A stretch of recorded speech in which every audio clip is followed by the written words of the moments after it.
bienvenidos a Justicia TV Noticias. ¿Cómo estás, Armando? Bien, Jovenita, empezando la jornada informativa. Vamos con los titulares. Un programa cargado de información que usted no puede perderse. Poder Judicial condenó a 6 años de prisión a extorsionador venezolano que perdió una mano al detonarle explosivo cuando amedrentaba a sus víctimas en Trujillo. Oralidad civil ayuda a reducir hasta en un 70% duración de procesos no complejos en beneficio de ciudadanos. Poder Judicial aclara que juez que ordena prisión preventiva sin contar con pedido expreso de la Fiscalía podría ser denunciado por prevaricato. Conozca las penas que establece la ley para quienes cometen el delito de tráfico de influencias. Bueno, antes de avanzar con las noticias, tenemos primero un enlace en vivo con nuestra compañera en Piura, en la calurosa Piura. Se encuentra Melody Sánchez con la presidenta de la Corte Superior de Justicia de Piura. Melody, te escuchamos porque ahí hay un evento muy importante.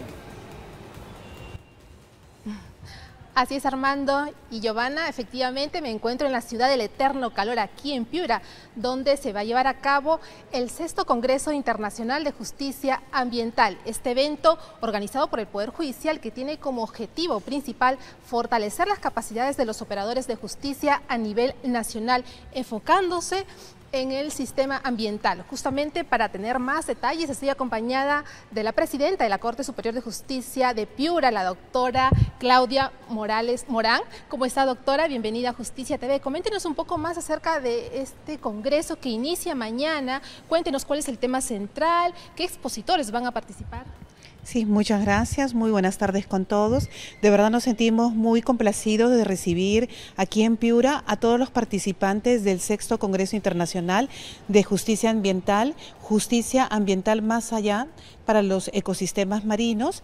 En este Congreso Internacional van a participar tanto magistrados como especialistas de países como Perú, Argentina, Brasil, Colombia y España, que van a tratar temas de relevancia en 3 bloques, siendo el tercero de ellos los recursos hidrobiológicos y ecosistemas marinos.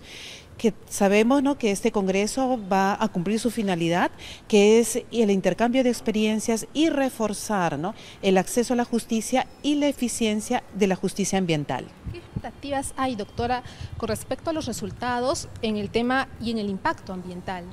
Yo creo que las expectativas son muy altas. ¿Por qué? Porque pensamos que después de este congreso nuestros magistrados van a poder reforzar sus conocimientos, conociendo las experiencias de otros países y la jurisprudencia también al respecto, y esperamos también que eso sirva como una manera de contribuir, ¿no?, a la defensa y a la garantía del medio ambiente. ¿Cómo se abordarán los desafíos actuales con relación al medio ambiente? Sabemos que se vienen llevando prácticas, ¿no?, y justamente en este congreso se van a compartir entre los operadores de justicia. Sí, van a haber dentro de este congreso ambiental no solamente exposiciones, sino también talleres donde cada uno de los participantes va a poder analizar casos concretos, donde van a poder aportar, ¿no?, en cuanto a los conocimientos y también a la manera de resolver estos casos. Asimismo van a tener la posibilidad de realizar actividades de campo en 2 lugares, el Loma Cecilia Margarita y también el puesto fronterizo El Guineo, para ver en acción cómo se preserva la vida silvestre y también cómo se interviene en estos puestos fronterizos. Justamente lo que se quiere también aquí es establecer políticas, ¿no?, que se puedan aplicar a nivel nacional. Exactamente, yo creo que después también de este congreso todos los participantes van a poder aplicar en cada uno de sus distritos judiciales buenas prácticas que han compartido, ¿no?, porque van a venir de los 35 Cortes Superiores de Justicia del país, así como ya hemos dicho, magistrados también de otros países vecinos. Muy bien, Armando y Giovanna, si desean algo más que puedan preguntar ustedes desde estudios. Sí, ¿cómo estás, Melody? Saludamos desde aquí, por supuesto, a la doctora Morales, a quien agradecemos por esta deferencia. Queríamos preguntarle cuál ha sido uno de los fallos, algunos que recuerden, más emblemáticos. Nos pregunta Giovanna sobre los fallos más importantes que ha llevado la Corte. Bueno, tenemos aquí sí juzgados especializados justamente sobre el tema de tala ilegal, ¿no?, de aquí de Algarrobos, y también de preservación de la fauna justamente marina, teniendo en cuenta, ¿no?, que nuestra región Piura tiene un litoral bastante amplio. ¿Cómo se han manejado estos casos, doctora? Porque también son temas muy delicados, ¿no es cierto? Y tienen cierto cuidado, cierta... Sí, la magistrada que tiene a cargo todos esos procesos es bastante diligente y también tratamos de ser bastante firmes con el tema de las sanciones, porque ya lo ha establecido el Tribunal Constitucional, el derecho al medio ambiente, un medio ambiente equilibrado es un derecho fundamental que debemos garantizar como un poder del Estado. ¿Cuántos juzgados actualmente existen aquí en la ciudad de Piura? Bueno, solamente un juzgado que es especializado. Nuestra magistrada, la magistrada ya tiene muchos años de experiencia y ha recibido también capacitaciones especializadas, ha participado también en otros congresos. Y es importante también que el público conozca sobre estos temas, ya que no se conocen con profundidad, y justamente este congreso sirve para que se pueda intercambiar ideas, tratarse estos casos también delicados, doctora, que la ciudadanía necesita saber y que el Poder Judicial viene imponiendo sanciones drásticas contra esas personas que maltratan el medio ambiente. Sí, y no solamente ello, sino también se realizan campañas de sensibilización, ¿no? Porque en realidad la preservación del medio ambiente corresponde, sí, ¿no?, garantizar y sancionar a las autoridades, pero creo que todos podemos contribuir, ¿no?, a preservar el medio ambiente. Por ejemplo, esta mañana hemos tenido una campaña de reciclaje, Recicla PJ, donde todos nuestros magistrados y también personal han podido participar de esta campaña de reciclaje con la colaboración de la Municipalidad Provincial de Piura, canjeando, ¿no?, papel y cartón por plantas. Hemos recolectado 400 kilos de papeles y cartón y los hemos intercambiado por 100 plantas que significan vida. Las plantas son vida y en ese sentido nuestra Corte también, como el Poder Judicial, estamos comprometidos. Y es que debemos concientizar también a la población sobre estos temas. Díganos, aparte, ¿qué otras instituciones están involucradas en el tema de... Sí, nosotros en el caso de Piura trabajamos muy de la mano con los gobiernos, con el gobierno regional y con los gobiernos locales de todas nuestras sedes. Hemos realizado distintas campañas, ¿no?, de capacitación, campañas también de reciclatón, ¿no?, donde hemos obtenido muy buenos resultados y tratamos siempre de ser una Corte eficiente, cumpliendo todas las normativas y directivas al respecto.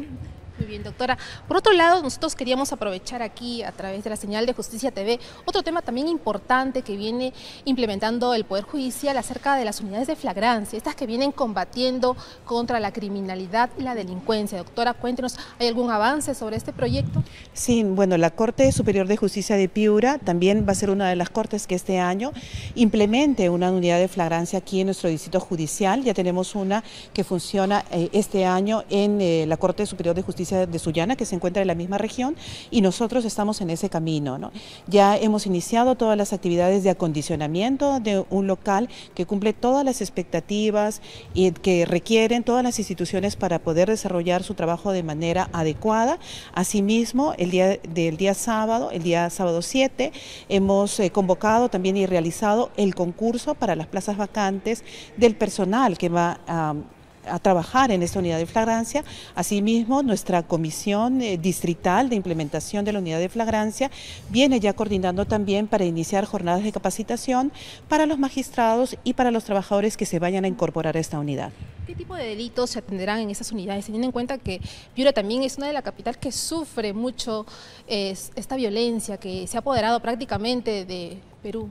Sí, ya se ha coordinado también con los magistrados y como nosotros sabemos, los delitos que se van a tramitar en esas unidades de flagrancia son delitos que se puedan juzgar de manera inmediata, que no requieran mayor actividad probatoria y delitos, digamos, sencillos que permitan sentenciar dentro de plazos muy breves, ¿no? Hemos previsto que más o menos las sentencias deben estar emitiéndose en un plazo máximo de 72 horas y esto creo que va a contribuir a elevar, ¿no?, la confianza de la ciudadanía en el Poder Judicial y también va a dar resultados contribuyendo con la mejora de los índices de seguridad ciudadana. Melody. En colaboración con los operadores de justicia, Fiscalía, Ministerio.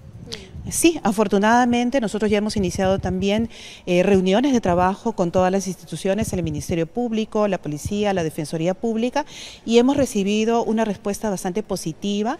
Creo que todos como instituciones que operamos en el servicio de justicia somos conscientes de la misión que tenemos que cumplir y podría decir que todas las reuniones hemos recibido siempre una respuesta positiva y el compromiso está desde las cabezas en que sea un éxito la unidad de flagrancia en Piura. Muy bien, entonces próximamente estas unidades pues van a funcionar aquí en Piura, como vienen ya siendo útil en diversas zonas de nivel nuestro nacional, país, ¿no? ¿no? Implementada por el Poder Judicial. Melody, una Así consulta es. que me permita a la doctora regresar Sí, Armando, te brevemente en el tema de la justicia ambiental. Uno de los problemas que más afecta a nivel nacional también, no solamente es el tema de la biodiversidad que a veces afectamos a los seres humanos, sino también, por ejemplo, los rellenos sanitarios que generan gran contaminación. ¿Cómo se está trabajando también este tipo de delitos? Y una última adicional es, la doctora me dice que hay un juzgado ambiental en Piura. ¿En qué otras regiones hay juzgados ambientales? ¿Y cuántos serían necesarios para afrontar esta crisis ambiental que ocurre con estos delitos, ¿no?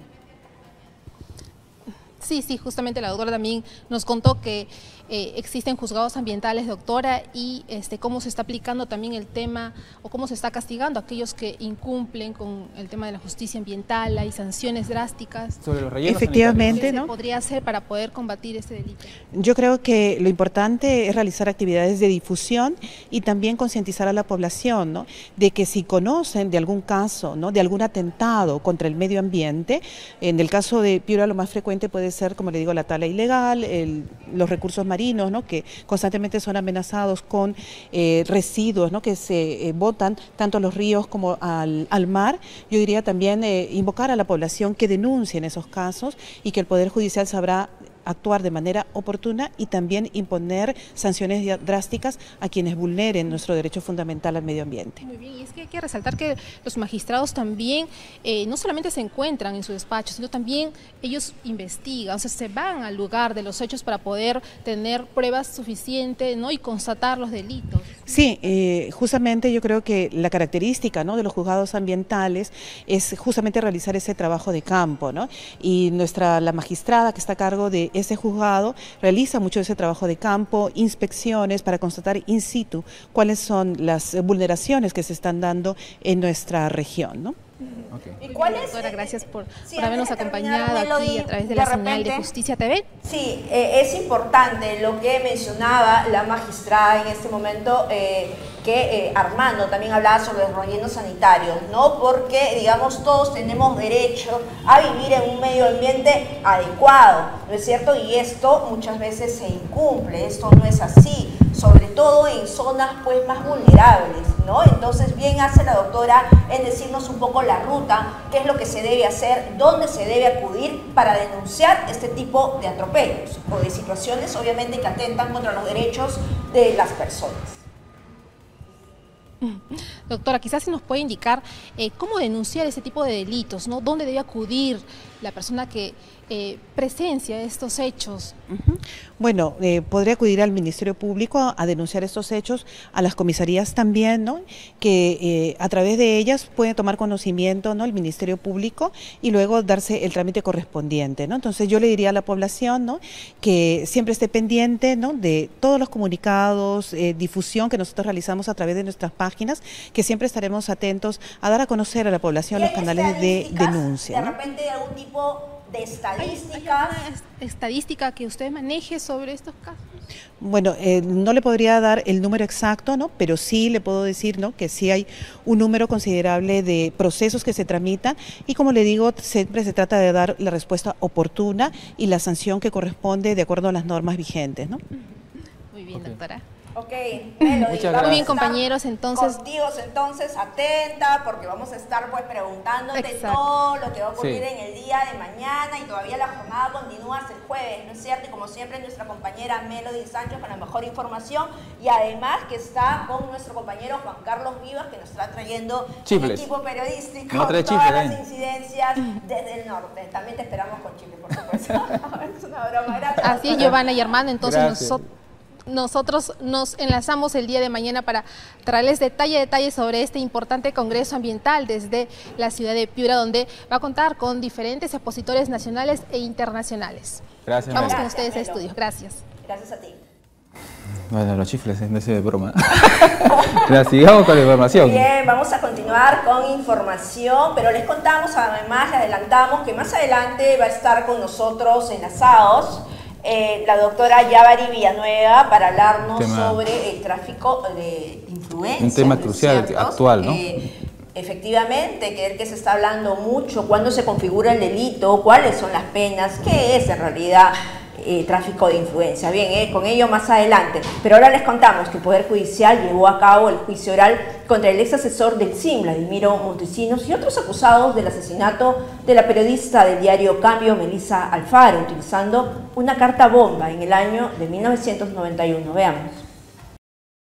La Cuarta Sala Penal Superior Nacional Liquidadora Transitoria continúa realizando el juicio oral contra Vladimiro Montesinos y otros investigados por el delito de homicidio calificado en el caso Sobres Bomba. La sala se encuentra evaluando el interrogatorio a los testigos presentados en el juicio oral, en donde se juzga al ex asesor de Alberto Fujimori y otros por el atentado contra la periodista Melissa Alfaro en 1991. En esta sesión se interrogó a los testigos ofrecidos por el Ministerio Público, Élida Olivo y al forense Juan Quirós Mejía, quedando pendiente para la próxima sesión el perito Luis Montesinos Aguilar. Recordemos que este caso se remonta al gobierno de Fujimori, cuando la joven periodista de 23 años de edad era la jefa de informaciones del semanario Cambio y recepcionó el sobre donde contenía el explosivo que estalló en su cuerpo, terminando trágicamente con ella. El siniestro hecho fue responsabilizado los grupos paramilitares y, según informaron los diarios en ese entonces, el sobrebomba estaba dirigido al director de ese medio. El juicio continúa desarrollándose con la presencia de manera virtual del principal imputado Vladimiro Montesinos. Esta vez, a solicitud del representante de la Fiscalía, el colegiado suspendió la sesión de hoy para continuar el jueves 19 de septiembre desde las 8:30 hasta las 10:30 de la mañana. Bueno, ahora les contamos que un ciudadano venezolano que perdió la mano tras explotarle una dinamita que estaba colocado para extorsionar a un comerciante en Trujillo fue sentenciado a 6 años de cárcel efectiva por su delito. Cintia Salí Rosas nos informa. Jeremy Jesús Ugarte Colina, el sujeto que perdió la mano luego de intentar dejar una dinamita con fines extorsivos en el distrito de La Esperanza, fue sentenciado a 6 años de cárcel efectiva. Así lo ordenó la magistrada del primer juzgado penal unipersonal de Trujillo, Caterine Granda Fernández. Se condena a Jeremy Jesús Ugarte Colina a la pena de 6 años de pena privativa de libertad efectiva. Sería el inicio desde el 7 de marzo del 2024 y será el 6 de marzo del 2030. En la audiencia se recordó lo ocurrido con Ugarte Colina, quien el pasado 6 de marzo intentó dejar una dinamita en la vivienda de la víctima. Sin embargo, una mala maniobra de este explosivo produjo que explotara en la mano derecha del ahora sentenciado. Jeremy Ugarte fue ingresado por 2 amigos de nacionalidad venezolana a un conocido nosocomio en Trujillo para curar sus heridas, siendo este hecho desafortunado el que permitió que la policía lo ubique y capture en este mismo hospital.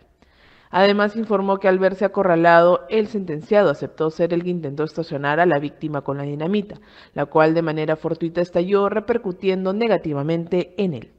Luego de la evaluación de las pruebas y la confesión de Jeremy Ugarte, la jueza de la Corte de la Libertad, en audiencia de conclusión anticipada, dispuso cárcel efectiva para el condenado, quien deberá permanecer en el penal de Varones del Milagro hasta el 2030.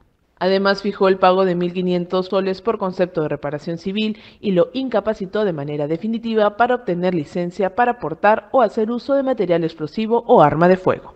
Desde la Corte Superior de Justicia de la Libertad informó Cintia Salí Rosas para Justicia TV. Y ahora les contamos que el Poder Judicial admitió incorporar un video del exdirectivo de Odebrecht, Jorge Barata, como prueba a analizarse en el marco del proceso que se sigue a la lideresa de Fuerza Popular Keiko Fujimori por el sonado caso Cócteles. El Poder Judicial decidió admitir la incorporación del video de la declaración de Jorge Barata, exdirectivo de Odebrecht, correspondiente al caso Metro de Lima, en el que se investiga la financiación irregular de las campañas presidenciales de la lideresa de Fuerza Popular en caso Cócteles. Se admite como nueva prueba lo siguiente. La declaración del testigo Esteban Lex, se admite asimismo la declaración de Ángela Bautista Ceremelco, y asimismo se admite, pero como video, la declaración de Jorge Enrique Simoes Baraja. En otro momento de la audiencia, el tribunal declaró infundado el ofrecimiento de varios testigos por parte de la Fiscalía, entre ellos el expresidente Martín Vizcarra y la fiscal de la Nación Patricia Benavides. Infundado el instrumento privado de declaración suscrito por Odebrecht, Marcelo Bahía Odebrecht, infundado la acción declarativa de nulidad interpuesta por Odebrecht 2 contra Marcelo Bahía Odebrecht, infundado la transcripción libre de fecha 3 de noviembre de 2006 que contiene el acuerdo privado celebrado entre Odebrecht y Marcelo Bahía. Asimismo, el acta notarial de fecha 27 de junio de 2023 que contiene la demanda inicial de Odebrecht, documentos diversos y la sentencia que contiene dicho proceso. Las investigaciones por el caso Cócteles se iniciaron en el 2014, cuando el equipo especial Lava Jato reveló que Fuerza Popular habría justificado estos aportes mediante actividades como cócteles. En uno de esos eventos, el partido habría recaudado más de $1 millón para la campaña presidencial.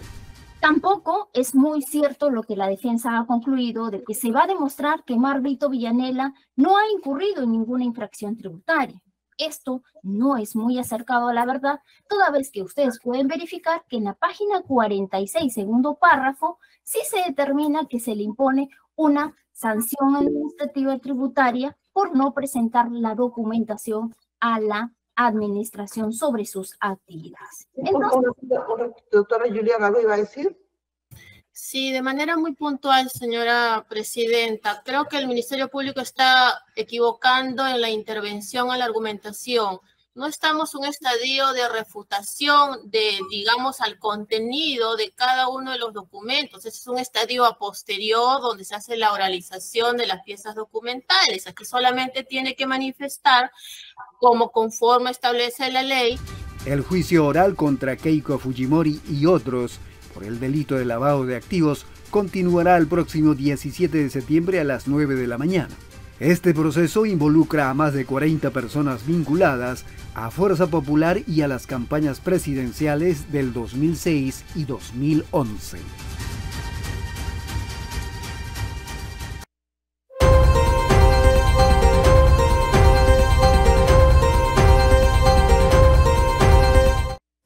Bueno, ahora estamos con nuestro compañero Walter Condori, que se encuentra en los ambientes del Palacio Nacional de Justicia, con la doctora Yabari Villanueva, para hablar de un tema actual, que es el tema de tráfico de influencias. Hemos visto casos recientes, lamentables, donde algunos personajes han utilizado pues supuestos contactos para poder cometer delitos en contra del Estado.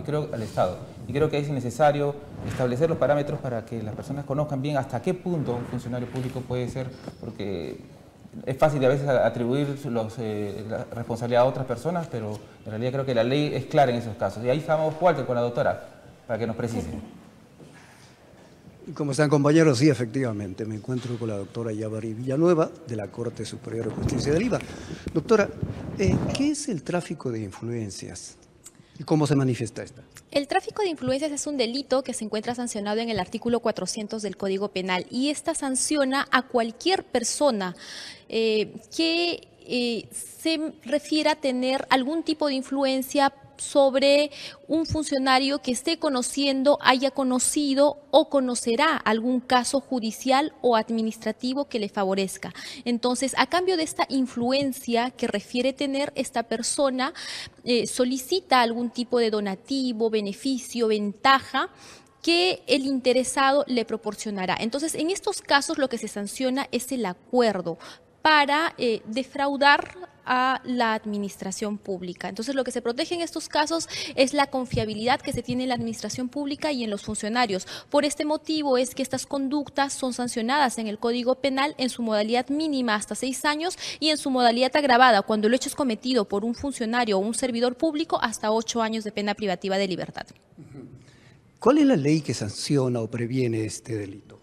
A nivel del Código Penal es el artículo 400. Este artículo prevé este delito de tráfico de influencias y lo sanciona con las penas ya señaladas. Sin embargo, cuando es cometido por un funcionario público, esta sanción también puede ser administrativa, pues es posible aperturarle un procedimiento disciplinario. ¿Las consecuencias legales podemos reiterarlo? Sí, dentro de las consecuencias legales tenemos una pena privativa de libertad en su modalidad mínima de 4 a 6 años cuando es cometido por cualquier persona y en su modalidad agravada de 4 a 8 años cuando es cometido por un funcionario público. A su vez, también se sanciona con inhabilitación y con penas de multa. Cuando hablamos de funcionarios públicos, se aplican a todas, por ejemplo, desde el presidente de la República hasta el último ciudadano o servidor, ¿o difiere? El término funcionario público en el Código Penal es amplio, que comprende tanto funcionarios como aquellas personas que ejercen algún cargo directivo como aquellos que sirven al Estado. Entonces, sí, al ser una figura amplia, puede estar comprendido por cualquier persona que trabaje en una entidad pública. ¿Cómo se tiene que prevenir este tema? Es un tema social, ¿no? Y no solamente en este país, sino en toda la región, incluso en el planeta. Con el conocimiento de que este tipo de actos es un acto prohibido por la ley. Si nosotros sabemos que el ofrecer tener influencias reales o simuladas es un acto sancionado, entonces debemos evitar, solicitar o cometer este tipo de hechos, porque podríamos ser sancionados penalmente. ¿Cómo se debe, digamos, denunciar este delito si uno es ciudadano común y corriente? Si una persona toma conocimiento de que se está cometiendo un delito de tráfico de influencias, es decir, si visualiza, oye que hay otra persona de que le están ofreciendo una influencia para poder interceder en determinado caso, entonces lo que se tiene que hacer es concurrir a la entidad policial para interponer una denuncia, en este caso, por este delito, comprendido en el artículo 400, o ante la Fiscalía para que se inicien las investigaciones.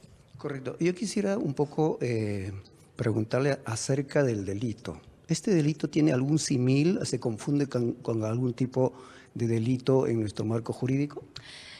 Podría confundirse por la forma de la configuración con el delito de estafa, porque cuando las influencias no son reales, es decir, una persona podría señalar tener una influencia sobre determinado funcionario y en realidad no lo tiene, podría manifestar la persona que está solicitando que es víctima de estafa. No obstante, ello no es así, porque la figura comprendida en este delito protege a la administración pública. Entonces, en ese sentido, al encuadrarse el hecho bajo estos parámetros, entonces hablaríamos en casos concretos como estos en un delito de tráfico de influencias y no de estafa.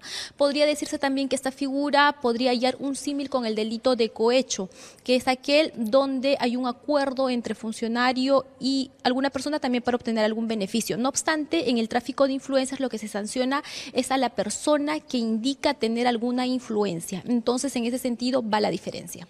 Correcto, doctora. Compañeros, ¿ustedes tienen alguna inquietud? La doctora Villanueva les escucha. Ivana primero, a ver. Sí, buenas tardes. Doctora, gracias por estar aquí en Justicia TV Noticias. Quería hacerle la consulta. ¿Cuál es, digamos, la línea límite? ¿No?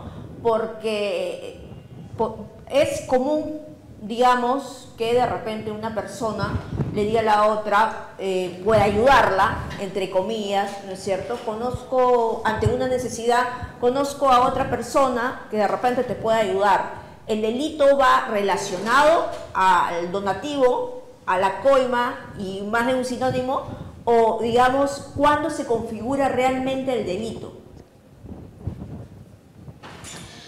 El delito se configura cuando existe un acuerdo entre la persona que menciona tener una influencia y el solicitante, ¿no? Quien podría requerir que en determinado caso que tenga, sea judicial o administrativo, ejerza algún tipo de injerencia para resolverse a su favor. Entonces ahí se configura. Si hay un tercer sujeto que menciona conocer a otro que va a influenciar sobre este caso, entonces ahí vemos una clara configuración del tráfico de influencias.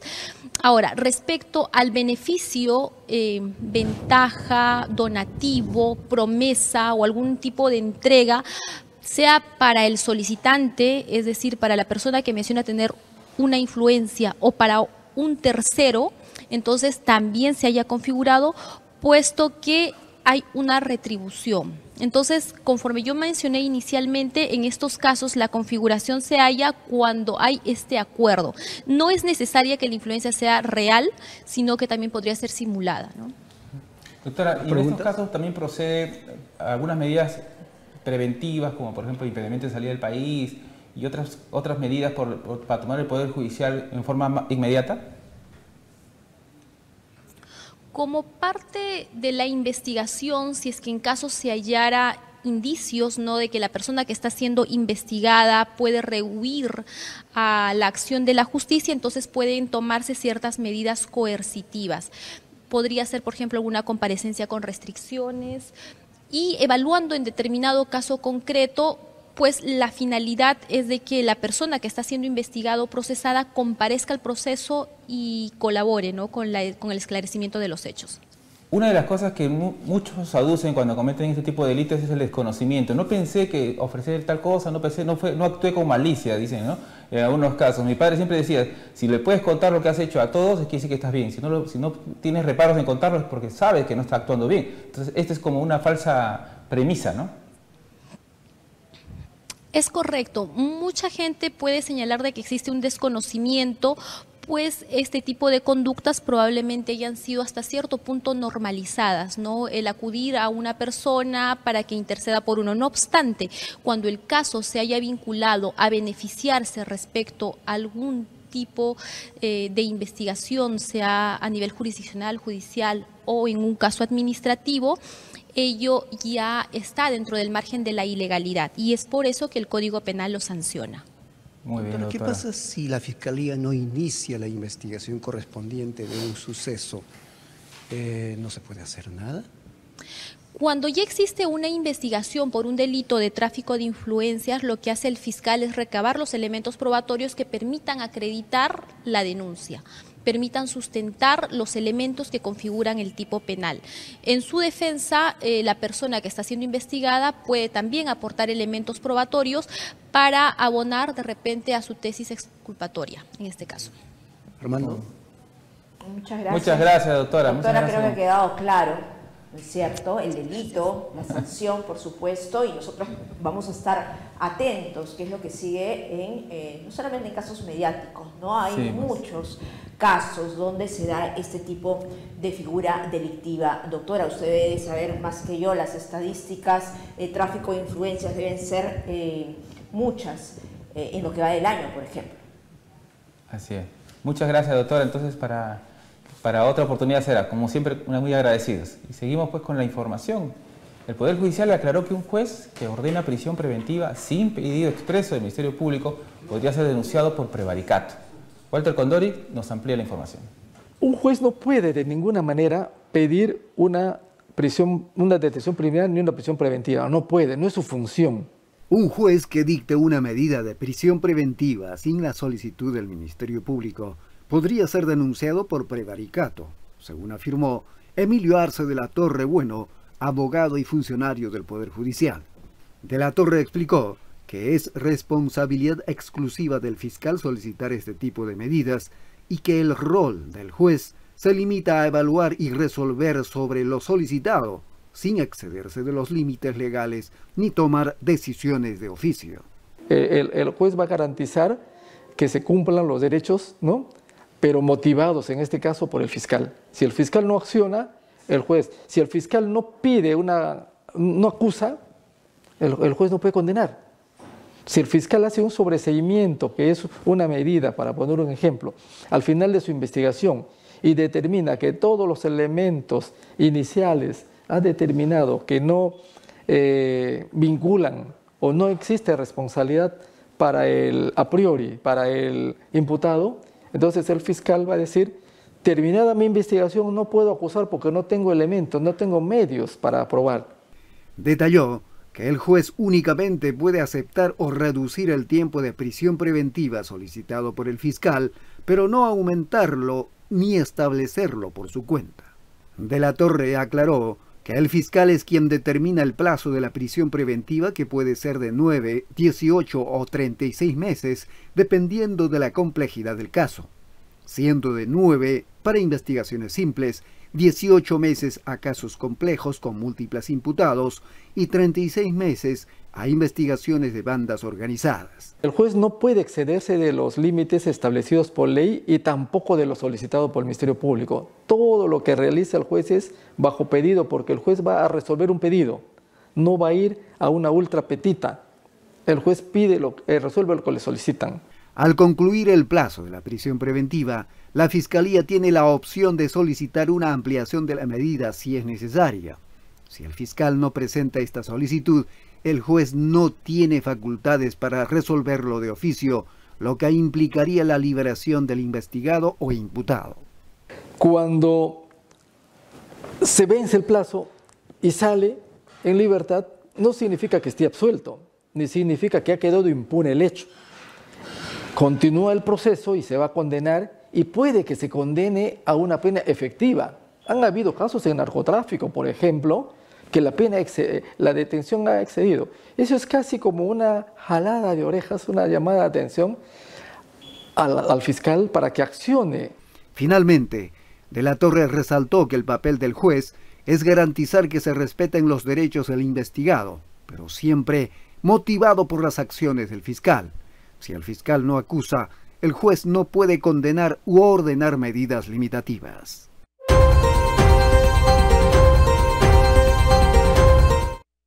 Continuamos en Justicia TV. El juez supremo Eloy Samayoa señaló que la oralidad civil se puede aplicar en el 95% de casos no complejos que llegan al Poder Judicial y sostuvo que esta forma inmediata y transparente de desarrollar las audiencias reduce hasta un 70% el tiempo de este tipo de procesos. Armando Ábalos conversó con él. Veamos. Gracias por el paso. Nos encontramos con el doctor Eloy Samayoa, juez supremo de la República, para hablar un tema muy importante, el aniversario del equipo técnico de implementación de la oralidad civil. La oralidad civil tan importante para no solamente la transparencia, sino para un proceso más célere. Doctor, 5 años ya en ese trabajo de oralizar procesos civiles. Sí, esto que salió como una iniciativa de los jueces, ¿no? El Parlamento, acá no ha habido modificación legislativa, como le comentaba. Aquí lo más importante es que los jueces preocupados por la muy lento trámite de los procesos civiles, producto de la escrituralidad que así se había convertido, ¿no? Decidimos una serie de iniciativas en las cuales, en base solamente a principios, en base a situaciones recogidas en el Código de manera general, por ejemplo, crear la audiencia preliminar, que no está en el Código, pero que el Código no lo impide. Es más, dice que el juez debe acercarse a las partes. Convocamos a las partes le decimos haga su teoría del caso, ¿no? Y la parte lo oraliza, que es la parte oralizada, y ahí reducimos el proceso sustantivamente, porque ya lo decía Calamandrei, ¿no? El papel lo aguanta todo, ¿no? Y entonces el papel no se sonroja. Y entonces nulidades, traslados, escritos, 500 escritos pendientes de secretaría, lo más natural del mundo que demore 4 o 5 meses, un escrito para decir traslado. Todo eso ya no existe a través de este tipo de procedimientos que hemos establecido dentro del proceso y que son absolutamente constitucionales. Es más, resulta que hay muchos temas que no son materia de contradicción. Le dicen, bueno, hay escritura pública, si los dos están de acuerdo, muy bien, eso es un hecho controvertido. Claro, y se van de frente al grano. Problema. Y entonces las partes dicen, ¿cuál es el problema? ¿Soy propietario, no soy propietario, tengo título o no? A ver, ¿de qué se trata? Y ahí mismo las partes oralizadamente nos dicen, este es el título, este es el documento. Y entonces puede ser que incluso el juez, con análisis de las partes, porque van a decir, señor, les voy a dictar sentencia, la parte quiere sentencia. En el mismo proceso, mire cuánto se ha logrado reducir. Y en ese momento lo realiza la sentencia y le dice, por escrito, porque así todavía lo ordena la Constitución, se lo notificó en un plazo de 5 o 10 días que el juez se impone, porque los plazos son más largos. Y entonces, ¿cuánto hemos logrado? Hemos logrado, en primer lugar, prestigiar al Poder Judicial. Segundo, generar una justicia más predecible, porque si yo te digo la sentencia, en este momento, mirándote los ojos, sin la más mínima duda, es más creíble que te lo entregue un día por escrito, donde ella diga, seguro que ya lo buscaron. Y se va a dar cuenta que el resultado, la parte ganadora y la perdedora, es producto de ello. Y bueno, en apelación, las salas también estamos haciendo oralidad. Y entonces no convocamos informe oral. Quien pide la palabra habla, quien pide la palabra solo tiene derecho a réplica, una dúplica, absolutas cosas paleontológicas, antiguas, no deben existir. Se viene a escuchar a las partes. ¿Qué es una audiencia? Escuchar. Y entonces convocamos a audiencia. Oiga, pero no pidió informe oral, hablen. Porque la justicia se trata de acercar a la gente y de verdad, la verdad sale de las partes. Y en la segunda instancia se escucha a las partes, se escucha incluso al demandante si es necesario y se sentencia. Y también un plazo muy pequeño. Y como se ha modificado el código y se hay doble conforme, pues ya no llega a la Suprema. Lo que también vamos a generar una gran reducción de una inútil carga que llega a la Corte Suprema en calificación. Me gustaría preguntar, doctor, si tuviéramos que ponerlo en porcentajes, ¿cuánto en porcentaje ha disminuido en tiempo y, por ejemplo, también en papel los procesos gracias a la oralidad? Bueno, en papel, el día de hoy, estamos en cero, porque el expediente judicial es electrónico. Entonces, ¿no? A diferencia de los expedientes que llegan 100% escaneados a la Corte Suprema. A la Corte Suprema llegan los escaneados, que es una muy moderna forma que también de que ya no llegue el papel. Sin embargo, hay que imprimir muchas veces, bastante, ¿no? Y el escaneo no es lo mismo que el expediente electrónico. En primer lugar, una experiencia absolutamente buena y que pues, además uno entra y tienes el índice, tienes todo, juegas, copias en la pantalla. Pero adicionalmente, creo que el otro tema es la economía procesal, ¿no? Hemos reducido el proceso sustantivamente, yo le digo, de un proceso de 10 años a un proceso que yo he visto de desalojo precario en 4 meses, en 2 instancias.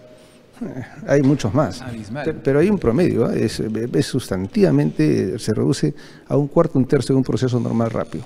Casi un 70% estamos hablando. Sí, de los procesos rápidos, no de los procesos elefantiásicos que demoran hasta 20 años. Yo he tenido oportunidad aquí en la Corte Suprema de sentenciar recientemente un proceso que comenzó hace 25 años. Y entonces eso es producto del sistema, no digan los jueces, los abogados, las nulidades, ¿no? Ha venido 4 veces a la Suprema y claro, hay expedientes, por supuesto, que van a tener que demorarse.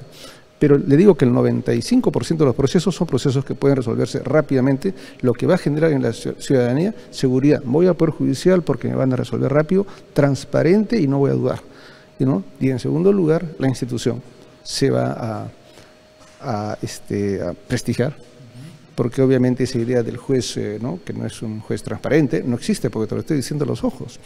Le digo, señor, usted perdió por esto.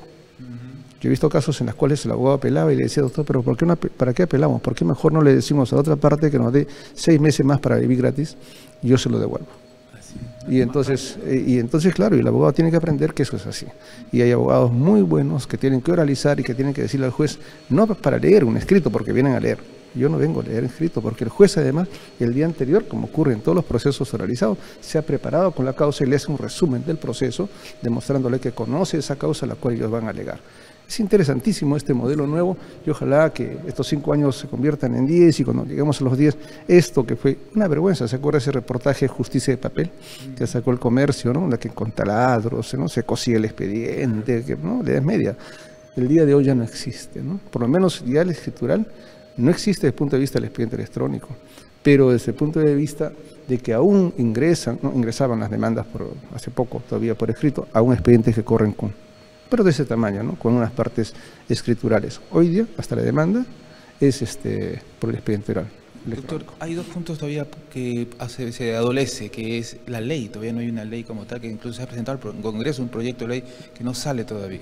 Bueno, el Parlamento tiene pues esas peculiaridades, ¿no? Se demoran a veces en otras cosas porque tiene función, ¿no? Fiscalizadora, y con todos los problemas que hay en el Perú parece que las cámaras están por ese lado, ¿no?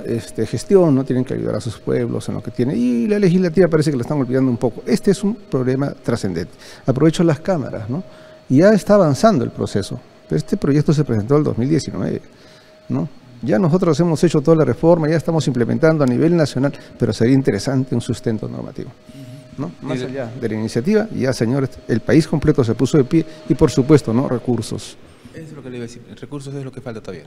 Claro, porque podríamos implementar todo esto que se ha hecho con el apoyo del Poder Judicial Nacional, ¿no? Pero no es un presupuesto por resultados, ¿no? Como tienen algunas otras áreas.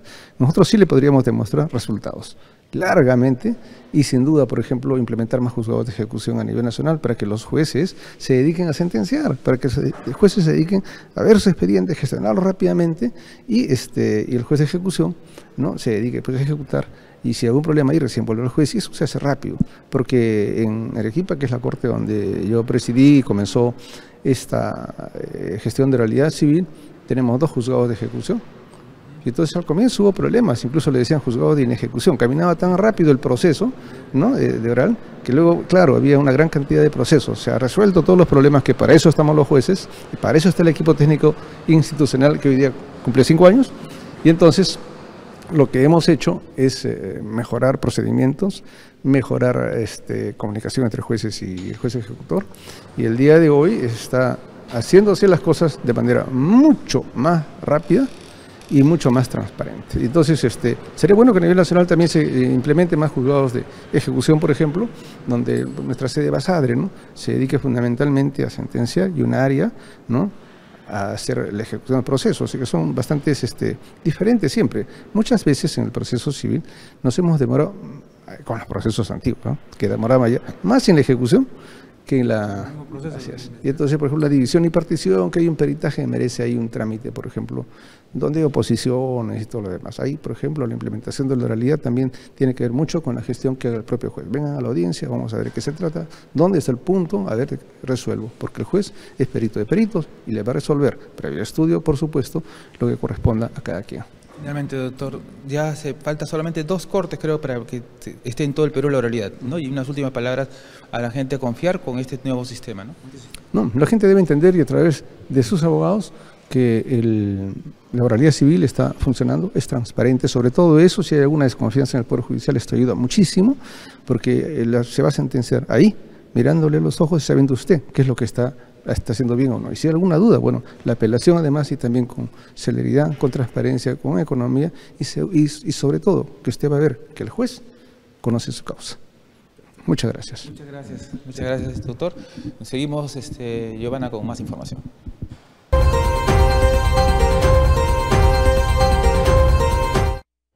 Bueno, ahora regresamos a Piura. Ahí se encuentra nuestra compañera Melody Sánchez, que nos tiene más información ya del Congreso Internacional de Justicia Ambiental. Melody, te escuchamos.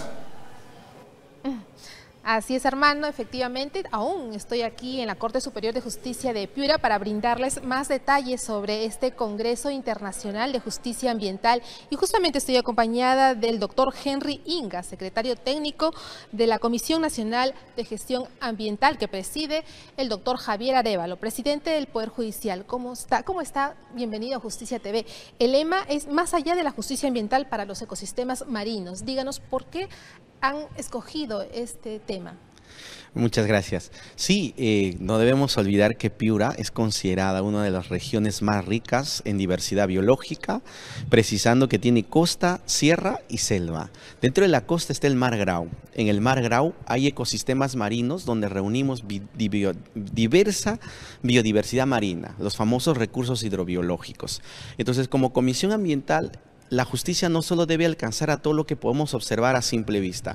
Creemos que también dentro de los ecosistemas marinos hay fauna que proteger, recursos hidrobiológicos que proteger.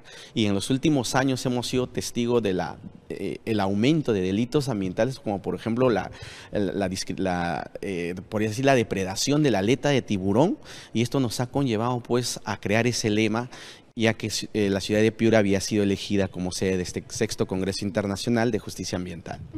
Y hay que tener en cuenta la trascendencia de estos congresos que se vienen realizando año a año, ¿no es cierto? Porque ya estamos en el 6º Congreso. Entonces, ¿cuál ha sido el impacto que ha generado durante todos estos años?